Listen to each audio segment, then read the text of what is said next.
awalnya pengen move on gitu dari kasus Mufti Aman, tapi setelah ngelihat situs di RMI NU Banten, ngelihat tulisannya Kiai Ahmad tentang Mufti Aman yang membatalkan Mbak Alawi itu diedit.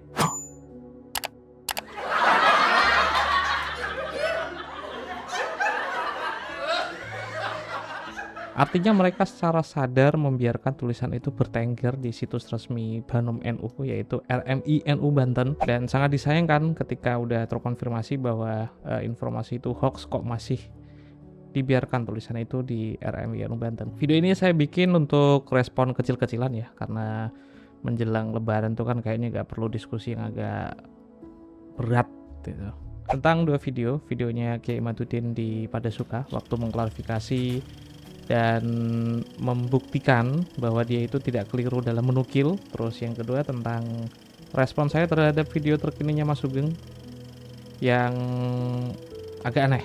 Jadi saya itu menduga Mas Sugeng itu berusaha menormalisasi tingkah dari Kiai Imad yang tidak mengakui bahwa berita Mufti Aman yang hoax itu keliru. Meskipun penukilannya itu benar, tapi ketika udah dikonfirmasi kalau ini informasi yang keliru, rasanya yang perlu diingatkan itu bukannya Mbak Alawi apakah diisbat oleh Mufti Aman atau enggak, tapi mengingatkan kepada Kiai Imad untuk menukil yang benar itu tidak hanya nukilannya. Kebenaran informasi di dalamnya itu benar atau enggak itu kan harusnya dicari. Makanya ketika Mas Sugeng membiarkan dan malah mendukung, saya rasa karena beliau kan ada di sekitarnya Kiai Imad, tapi kok malah tidak menghubungi beliau untuk men-take down tulisannya, itu yang bikin saya agak ada apa dengan keduanya gitu.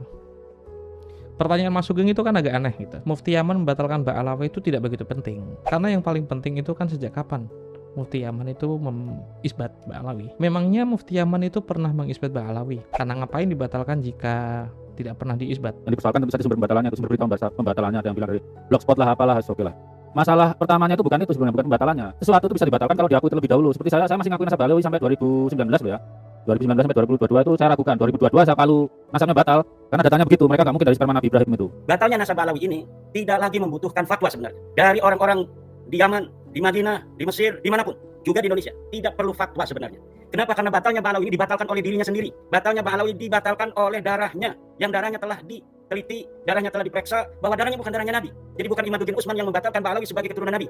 Bukan Mufti Aman yang membatalkan Mbak Alawi ini sebagai keturunan Nabi. Tetapi yang membatalkan Mbak Alawi sebagai keturunan Nabi besar Muhammad adalah darahnya sendiri yang sudah diperiksa bahwa darah Mbak Alawi ini bukan darahnya baginda Nabi. Na'udzubillah summa na'udzubillah min dzalik. Mas Sugeng itu kan berusaha untuk mengecoh orang-orang. Ada pengecohan-pengecohan supaya orang itu tidak lagi memperhatikan permasalahan utama, yaitu penyebaran informasi hoax dari Kiai Imad di dalam situs RMI NU dan juga di podcastnya di Padasuka. Jawaban untuk Mas Sugeng dan juga Kiai Imad yang akhirnya berkelit, bukti artikel itu muncul pada 15 Maret yang akhirnya diubah dari Taman menjadi Yaman itu. Sebenarnya itu kan menjawab Kiai Imad dan juga Mas Sugeng bahwa perkara Mufti Yaman yang membatalkan Mbak Alawi itu perkara yang penting. Minimal bagi Kiai Imad waktu itu ngerasa penting. Hingga akhirnya dibatalkan dan dia tidak mau minta maaf, itu perkara lain. Karena Kiai Imad itu melakukannya dengan sadar, kapasitasnya sebagai ketua RMI NU diunggah di situs resmi RMI NU. Artinya Kiai Imad itu berusaha menunjukkan adanya presiden, adanya rekam jejak bahwa selain dia ada orang lain yang otoritasnya lebih tinggi karena dia adalah Mufti Zaidiyah, mufti dari Yaman, tetangganya Mbak Alawi, tetangganya sendiri. Jadi seolah-olah ada pesan bahwa ini loh orang yang otoritasnya lebih tinggi, yang silsilahnya itu pada abad ketiga sudah ada, tinggal di Yaman, menguasai Yaman, ternyata membatalkan Mbak Alawi.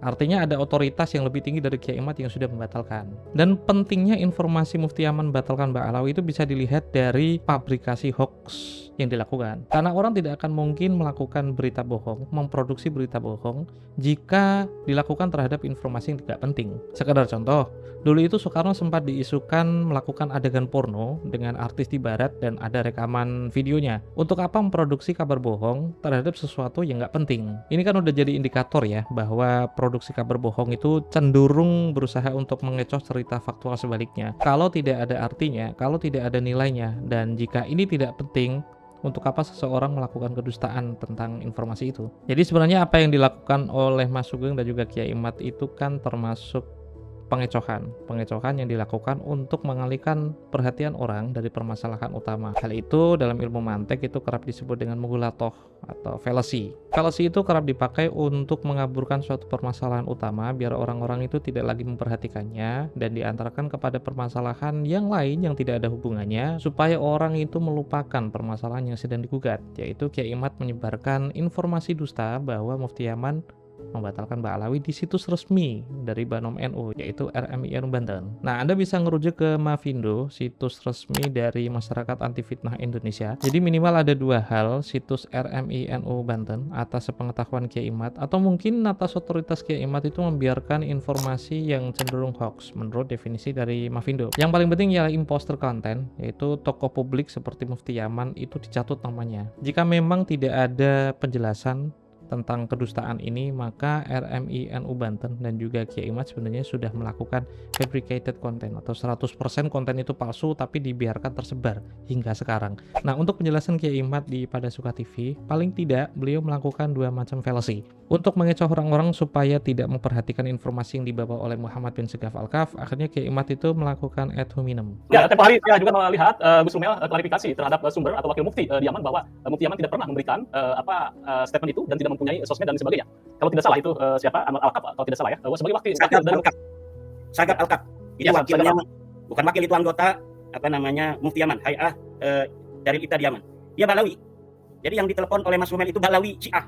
Namanya Sagap Al-Kaf.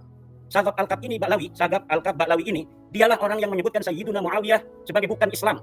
Ini orang Syiah ini, Syiah belongkotan Sagap Al-Kaf ini. Itu bukti kalau Kiai Imad itu berusaha mengecoh Anda semua. Sisi personal dari Muhammad bin Segaf ini diserang oleh Kiai Imad sebagai Syiah dan sempat menon-muslimkan Muawiyah. Kemudian fallacy yang kedua yang dilakukan oleh Kiai Imad ialah kerap disebut dengan red herring atau red herring. Batalnya nasab Balawi ini tidak lagi membutuhkan fatwa sebenarnya. Dari orang-orang di Yaman, di Madinah, di Mesir, dimanapun, juga di Indonesia, tidak perlu fatwa sebenarnya. Kenapa? Karena batalnya Balawi ini dibatalkan oleh dirinya sendiri. Kita itu sedang membicarakan kenapa Kiai Imad menyebarkan informasi dusta. Hanya untuk mengecoh orang-orang supaya tidak lagi memperhatikan permasalahan utama, Kiai Imad mengalihkan pembicaraan bahwa sebenarnya masalahnya ialah Ba'alawi sudah batal di dalam darahnya. Nah, itu permasalahan lain, karena yang sedang digugat, yang menjadi permasalahan utama ialah kebohongan yang disebarkan oleh RMI NU Banten dan juga Kiai Imad di dalam podcast di Pada Suka, termasuk klarifikasinya. Yang membuat saya kaget ialah kenapa Mas Sugeng menormalisasi tindakan Kiai Imad.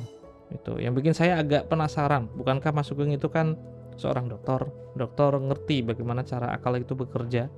Kok sampai-sampainya memberikan ya fallacy yang sama, mengecoh orang-orang untuk tidak lagi membahas tentang penting tidaknya Mufti Yaman membatalkan Ba'alawi, tapi menantang orang-orang untuk membuktikan apakah Mufti Yaman sebelumnya sudah mengisbat Ba'alawi, karena untuk apa dibatalkan jika memang sebelumnya itu tidak diisbat. Dan tidak perlu juga menjawab secara serius pernyataan dari Mas Sugeng atau pengecohan dari Mas Sugeng dan juga Kiai Imad, karena ketika Mas Sugeng membuka situs resmi dari Rabithah Ulama Yaman, maka akan didapati banyak sekali informasi dan juga reportase beberapa tokoh Ba'alawi yang mengatribusi mereka dengan Al-Husaini, yang tidak lain itu artinya memang mengisbat. Kita bisa tahu kalau nasabnya Ba'alawi itu mendahului dari pendirian organisasi ini. Ya, bagaimana mungkin orang yang datangnya belakangan itu mengisbat sesuatu hal yang sudah lebih dulu ada. Tapi untuk meladeni rasa penasaran yang kemungkinan muncul ketika ada pertanyaan memangnya udah pernah diisbat atau belum, representasi yang paling tepat dari kemuftian Yaman itu kan ulama Zaidiyahnya. Sekitar tahun 1351, Raja Yaman yang bernama Yahya Hamiduddin itu sudah mengisbat Ba'alawi, kapasitasnya sebagai raja dan juga ulama besar dari Muslim Zaidiyah di Yaman. Ditulis di dalam silsilah buku Babon dari mereka sendiri yang secara soreh disebutkan bahwa kitab itu sangat representatif dan otoritatif. Nama dari tokoh Ba'alawi dimasukkan ke sana dan mengisbat Abdullah atau Ubaidillah sebagai anak dari Ahmad bin Isa al-Muhajir.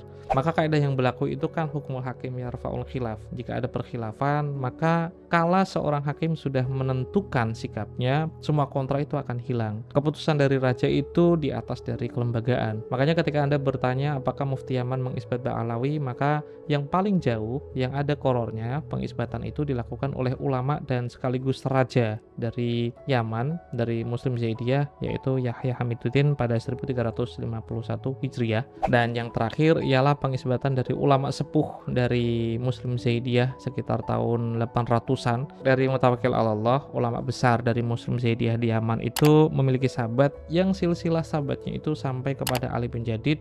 Di dalam rangkaian nasabnya terkonfirmasi Ubaidillah adalah keturunan dari Ahmad bin Isa. Ubaidillah inilah yang menjadi leluhur seluruh Ba'alawi di seluruh dunia. Saya Romal Abbas, ini Pamanjangan Tor, sampai jumpa.